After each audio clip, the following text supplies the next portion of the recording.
لا حول ولا قوة إلا بالله العلي العظيم أعوذ بالله من الشيطان الرجيم بسم الله الرحمن الرحيم الحمد لله رب العالمين والصلاة والسلام على أشرف الأنبياء والمرسلين سيدنا ونبينا وشفيع ذنوبنا وطبيب نفوسنا مولانا مولا الكونين امام المشرقين والمغربين جد الحسن والحسين حبيب إله العالمين أبي القاسم محمد وعلى أهل بيته الطيبين الطاهرين المعصومين المظلومين المنتخبين المنتجبين أما بعد فقد قال الله تبارك وتعالى في القرآن الكريم وهو أصدق القائلين وقوله الحق بسم الله الرحمن الرحيم يا أيها الذين آمنوا كتب عليكم الصيام كما كتب على الذين من قبلكم لعلكم تتقون۔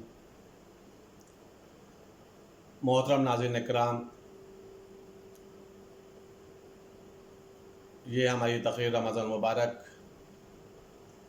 کے 12ویں روزے کی ہے۔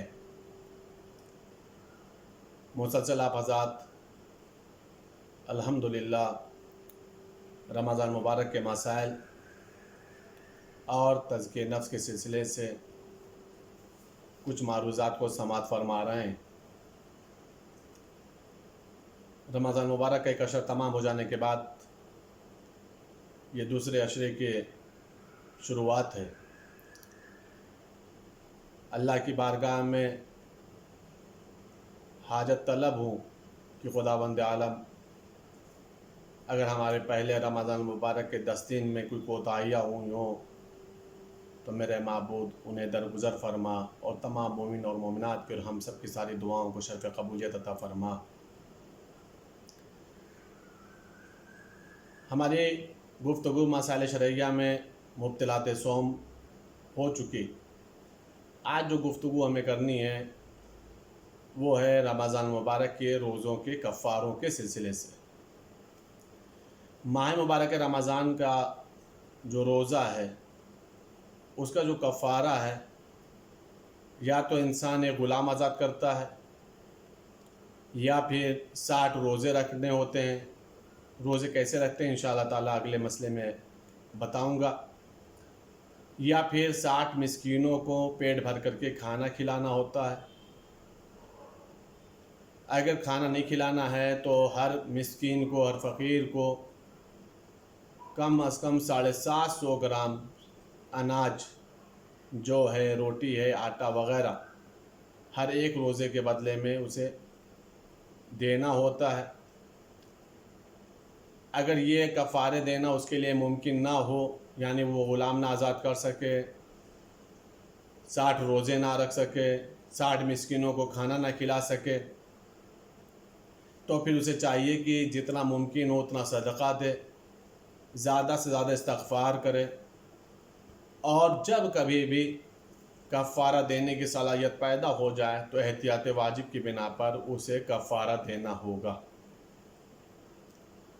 ایک بات یہ کلیئر کر دوں کہ ابھی آج کے زمانے میں غلام والا مسئلہ نہیں ہے، اس لیے کہ نہ اب غلام خریدے جاتے ہیں اور نہ غلام بیچے جاتے ہیں اور نہ ہی غلام کے آزاد کرنے کا مسئلہ ہے، لہٰذا یہ کفارہ ابھی نہیں ہے۔ فی الحال یہ 2 کفارے ہیں، یا تو انسان کو 60 مسکین کو کھانا کھلانا ہوتا ہے، یا پھر 60 روزے رکھنے ہوتے ہیں۔ جو 60 روزے رکھنے کا مسئلہ ہے اس کا طریقہ یہ ہے کہ جس انسان کو روزے کا کفارہ رکھنا ہے اور وہ روزہ ہی ہے، یعنی 60 روزے اسے رکھنے ہیں، تو اسے 1 مہینہ اور اگلے مہینے کی 1 تاریخ کا یعنی پہلے دن کا روزہ اسے پے در پے رکھنے ہوں گے۔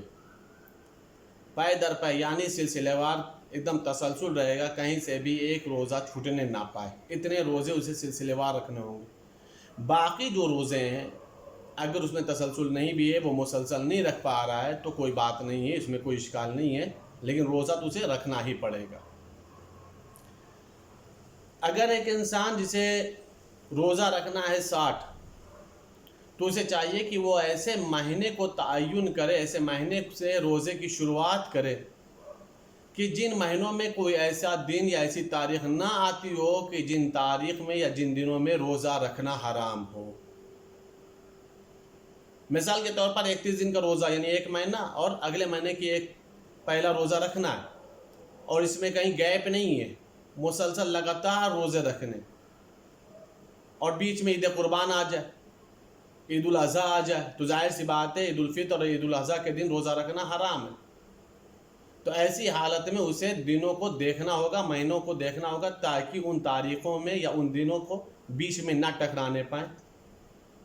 اگر ایک انسان جسے 60 روزے مکمل رکھنے ہیں اور اس کی جو شروعات ہو رہی یعنی اسے 31 روزے کانٹینیو سلسلے وار رکھنے، اگر وہ بغیر کسی عذر شرعی کے کوئی ایک روزہ بھی بیچ میں چھوڑ دے رہا ہے، تو پھر جو اسے روزہ رکھنا ہے تو اثر 9 رکھنے ہیں، یعنی پھر سے شروعات ہوگی، یعنی جتنے روزے اس نے رکھے ہیں ان روزوں کا کوئی شمار نہیں ہوگا۔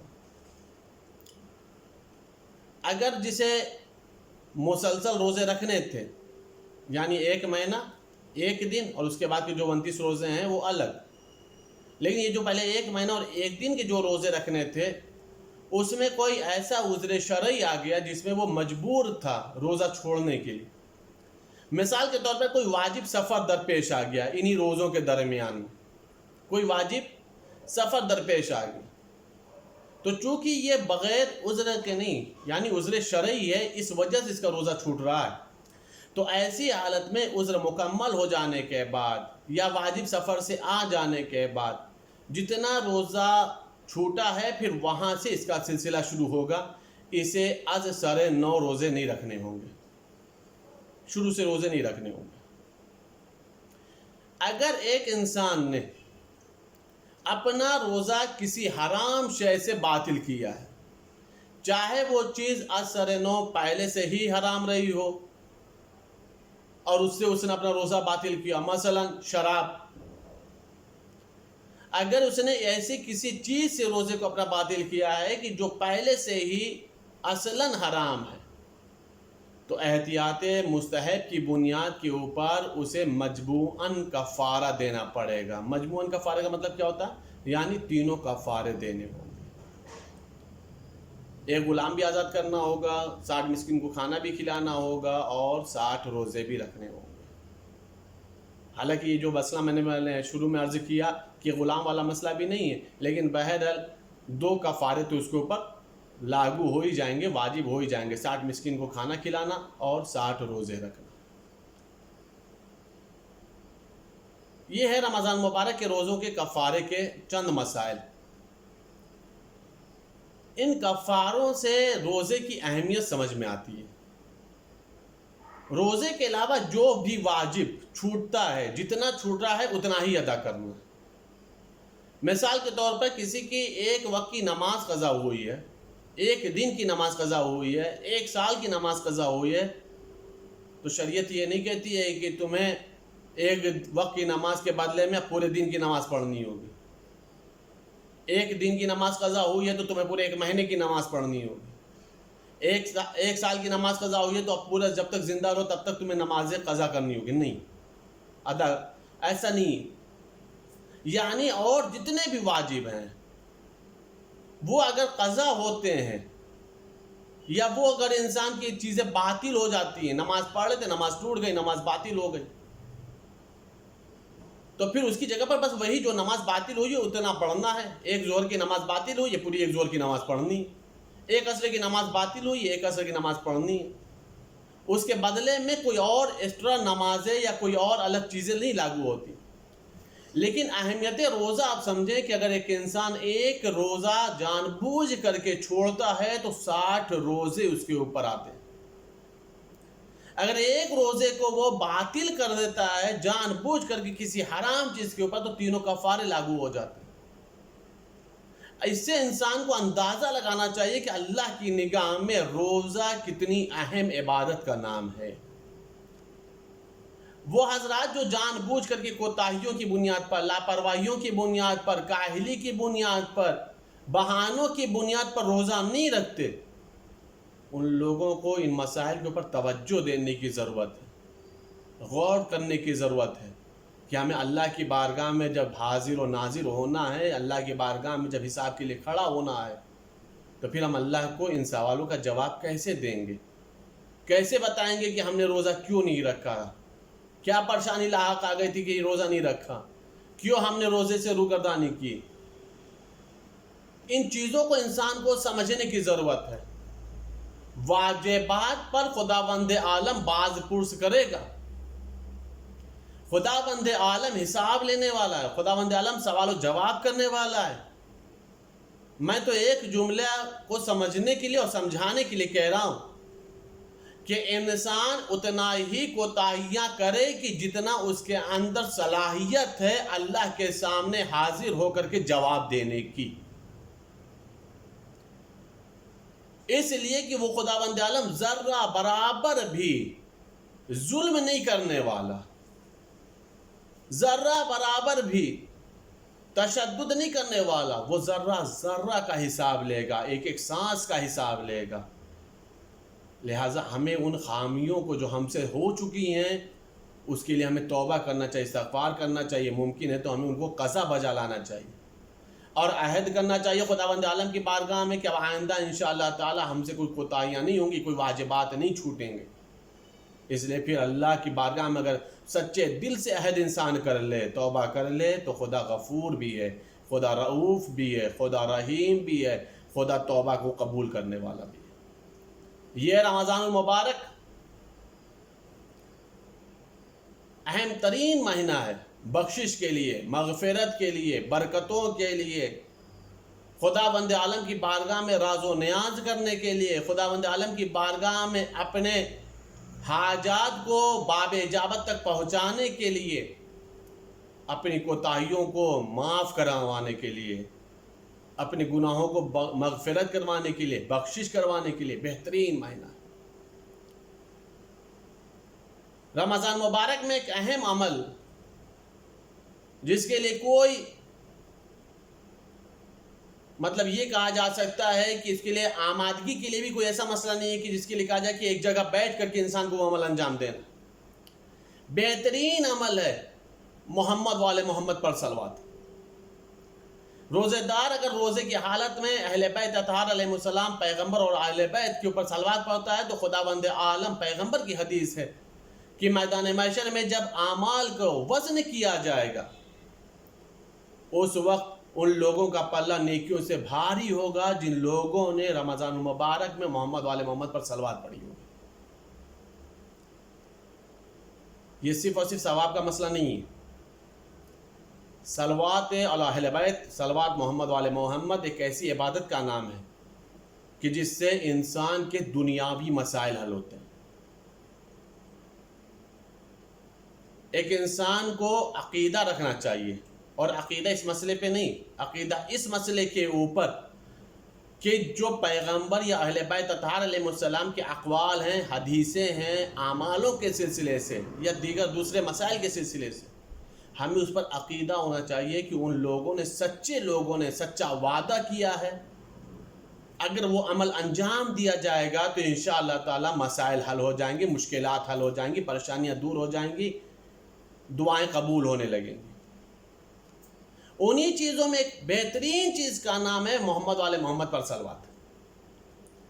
یہ آخرت میں تو نجات کا سبب ہے ہی، نیکیوں کا پلہ تو بھاری ہوگا ہی، اعمال تو وزنی ہوں گے ہی، بخشش اور نجات کا سبب تو ہے ہی، دنیاوی اعتبار سے بھی دنیاوی مسائل کو حل کرنے کی بہترین شے کا نام ہے صلوات۔ میں آپ کو ایک چھوٹا سا واقعہ پیش کر رہا ہوں۔ کتاب کا نام ہے رمضان مبارک اور ہم۔ اس کتاب کے اندر یہ واقعہ موجود ہے کہ ایک بیچارہ غریب انسان، دیکھیے اس واقعے کو سنیے گا اور سمجھیے گا اور ساتھ میں عقیدہ رکھیے گا تو انشاءاللہ تعالی مسائل حل ہوں گے، جس کے جو بھی مسائل ہوں گے۔ ایک غریب انسان بیچارہ تنگ دست تھا، پریشان تھا، فقیر تھا، محتاج تھا، غربت سے عاجز تھا، کرے تو کیا کرے؟ دیکھیے آج کل کے بھی جو حالات ہیں، سب روزی اور روزگار کے مسئلے میں پریشان ہیں۔ خدا کی بارگاہ میں دعا ہے کہ یہ جلد از جلد یہ وبائی مرض ختم ہو تاکہ سب کی رزق اور روزی کے مسائل آسان ہو اور سب کی رزق اور روزی میں کشادگی اللہ عطا فرمائے۔ وہ بہترین رازق ہے، وہ خیر الرازقین ہے، وہ مسبب الاسباب ہے، اسباب کو مہیا کرنے والا۔ وہ بیچارہ غریب انسان پریشان تھا غربت سے. ایک دن نکلا کہ چلے کچھ کام دھام کرتے ہیں، شاید کوئی راستہ نکلتا ہے اور روزی کے اسباب مہیا ہو جائے. راستے میں جاتا تو دیکھا ایک جگہ ایک خطیب ایک واعظ و نصیحت ہو رہی ہے. ایک جگہ خطیب واعظ و نصیحت کر رہے ہیں. واعظ و نصیحت کرتے کرتے اس خطیب کے ایک جملے کو اس نے سن لیا. خطیب نے کا جملہ یہ تھا کہ اگر کوئی شخص محمد والے محمد پر صلوات پڑھتا ہے تو خدا بند عالم اس کے لیے آسمان سے رزق نازل کرتا ہے. آسمان سے رزق نازل ہوتا ہے. اس نے جیسے ہی یہ سنا تو اس نے اپنی زبان پر ورد کرنا شروع کیا صلوات کا، کہ چلو صلوات پڑھتے جاتے ہیں، دیکھتے ہیں خدا بند عالم کہاں سے رزق کا اہتمام کرتا ہے، آسمان سے کیسے ہمارے اوپر رزق نازل ہوتا ہے. ایک چیز ہے کہ عقیدہ تھا، یقین تھا اللہ کے اوپر، صلوات کے عمل پر اسے بھروسہ تھا. یہ سوچ کر کے ورد کرنا شروع کیا اور اس کا چلا. راستے میں ایک جگہ پہنچا تو ٹھوکر لگی اس کے قدموں سے، اور جیسے ہی ٹھوکر لگی تو کیا دیکھا ایک پتھر ہٹا، اور جیسے ہی پتھر ہٹا تو کیا دیکھا کہ ایک اشرفیوں کا برتن ہے. ایک اشرفی کی پتیلی ہے کہ جس کے اندر اشرفی بھری ہوئی. غریب تو تھا، نادار تو تھا، محتاج تھا. اب یہ بتائیے نفس کی کیفیت کیا ہونی چاہیے تھی. فوراً لیتا اشرفی کا برتن اور لے کر کے گھر آ جاتا، غربت دور ہو جاتی. لیکن اس کے دماغ میں خطیب کا جملہ تھا. خطیب کا جملہ کیا تھا کہ اگر انسان صلوات پڑھتا ہے تو خداوند عالم آسمان سے رزق نازل کرتا. اس نے کہا کہ انہوں نے جو پڑھا ہے تو آسمان سے رزق نازل ہونا چاہیے، یہ تو زمین کا رزق ہے، میں اس کو نہیں لینے والا. مجھے اللہ پہ بھروسہ ہے کہ خداوند عالم اوپر سے رزق نازل فرمائے. یہ سوچ کر کے اس نے مٹی کو برابر کر دیا، واپس چلا آیا گھر کے اندر، اور گھر پر آنے کے بعد اپنی زوجہ سے یہ جملہ بولا کہ دیکھو میں نے ایسے ایسے سنا تھا، میں نے ایسے ایسے پڑھنا شروع کیا، اور اس کے جب میں راستے میں چلا تو ٹھوکر لگی اور پتھر ہٹا اور میں نے دیکھا کہ ایک درہم و دینار کا برتن موجود تھا، اشرفیوں کا برتن موجود تھا. کہا کہ پھر کیوں نہیں آپ لے آئے؟ کہا اس لیے کہ میں نے سنا یہ ہے کہ جو صلوات پڑھتا ہے اس کے اوپر آسمان سے رزق نازل ہوتا ہے، اور وہ تو زمین کا رزق تھا. میں نے صلوات پڑھی تو مجھے اوپر سے رزق نازل ہونے والا چاہیے، زمین والا رزق نہیں چاہیے. کتنا یقین تھا اس کو، کتنا بھروسہ تھا اس کو. دیکھیے غریب ہے لیکن پیغمبر کی حدیث پر اس کا ایمان ہے. ایمان کے مسئلے میں غریب نہیں ہے، دولت کے مسئلے میں غریب ہے. یہ جو میاں بیوی زوجہ اور شوہر بیٹھ کر کے بات کر رہے تھے، اس کا پڑوسی ایک یہودی تھا، اس نے یہ جملہ سن لیا. وہ بھاگا، وہ وہاں پہنچا اور جانے کے بعد جو پتھر ہٹائے تو دیکھا واقعی ایک برتن موجود ہے. لیکن اس نے برتن کو وہاں کھولا نہیں، چھپا کر کے گھر پہ لایا اور اپنی زوجہ کو اس نے دکھایا. کہا یہ دیکھو میں وہاں سے وہ لے کر کے آیا ہوں جو یہ زن و شوہر بات کر رہے تھے، جو یہ شوہر اور بیوی بات کر رہے تھے. کہا دیکھا تو جائے اس میں کتنے اشرفیاں، کتنا درہم و دینار ہے. اب جیسے اس نے برتن کے ڈھکن کو ہٹایا تو کیا دیکھا اس میں اشرفی تو نہیں ہے، اس میں سانپ اور بچھو کھیل رہے ہیں، اس میں سانپ اور بچھو بیٹھے ہوئے ہیں. ایک مرتبہ اس نے کہا لگتا یہ ہے کہ اس انسان نے ہماری جان کو خطرے میں ڈالا ہے، ورنہ اس میں اشرفی کی جگہ سانپ کیسے آئے. کہا کیوں نہ کیا جائے کہ چونکہ اس نے ہماری جان کو خطرے میں ڈالا ہے، ہم اسی کے گھر میں یہ سانپ اور بچھو گرا دیتے ہیں تاکہ اس کی جان کو بن جائے. روایت کے جملے جیسا ہی اس نے بلندی سے چھت کے اوپر سے اس کے آنگن میں صحن خانہ میں جیسے ہی برتن کو پلٹا تو وہ برتن میں جو سانپ اور بچھو تھے اس کے صحن آنگن میں گرے تو درہم و دینار بن گئے، اشرفیاں بن گئیں. کہا بیوی سے دیکھو اللہ نے کہا تھا نا کہ ہم آسمان سے رزق نازل کریں گے، ہم آسمان سے رزق عطا فرمائیں گے. اب جیسے یہودی نے دیکھا کہ صحن میں تو درہم گر رہا، برتن کے اندر پھر دیکھا تو وہیں سانپ بچھو نظر آئے. ایک مرتبہ اس نے پورا کا پورا برتن پلٹ دیا، واپس اس بھائی کے گھر آیا، اس مسلمان کے گھر آیا. کہا بھائی تو مجھے کلمہ پڑھوا دے، تو مجھے مسلمان بنا دے، میں بھی مسلمان ہونا چاہتا ہوں. کہا کیوں؟ کہا اس لیے کہ اس نے پورے اپنے واقعے کو بیان کر دیا کہ میں نے تم لوگوں کی یہ بات سنی تھی لیکن تمہارا یقین یہ تھا کہ آسمان سے رزق نازل ہوگا، اور میں نے یہی دیکھا کہ برتن میں سانپ اور بچھو تھا لیکن جب میں بلندی سے اوپر سے گراتا تھا تو تمہارے گھر میں وہ درہم و دینار بن جاتے تھے۔ عزیزان گرامی، آپ نے صلوات کی برکت کو محسوس کیا کہ خداوند عالم نے محمد والے محمد کی صلوات کے بنیاد کے اوپر دو لوگوں کی دو طرح کی غربت کو دور کیا۔ جو غریب تھا اس کو مال سے امیر کر دیا، جو یہودی اسلام کے مسئلے میں غریب تھا اس کو دولت اسلام سے سرفراز کر دیا، اسے دولت اسلام عطا فرما دیا۔ یہ ہے محمد والے محمد پر صلوات کی برکت۔ اگر ہم بھی سچے دل کے ساتھ محمد والے محمد پر صلوات پڑھ کر کے اللہ کی بارگاہ میں دعا طلب کریں تو خداوند عالم ہم لوگوں کے بھی تمام مشکلات کو دور کر دے گا، تمام پریشانیوں کو دور کر دے گا، اور خصوصی طور پر جو آج کے تاریخ میں، آج کے دنوں میں رزق اور روزی کے مسائل ہیں، خداوند عالم اس صلوات کی برکت سے اس میں بھی کشادگی عطا فرمائے گا۔ ہم دعا کرتے ہیں اللہ کی بارگاہ میں کہ خداوند عالم محمد والے محمد پر صلوات کی برکت سے میرے معبود ہم سب کے رزق اور روزی میں اضافہ فرما،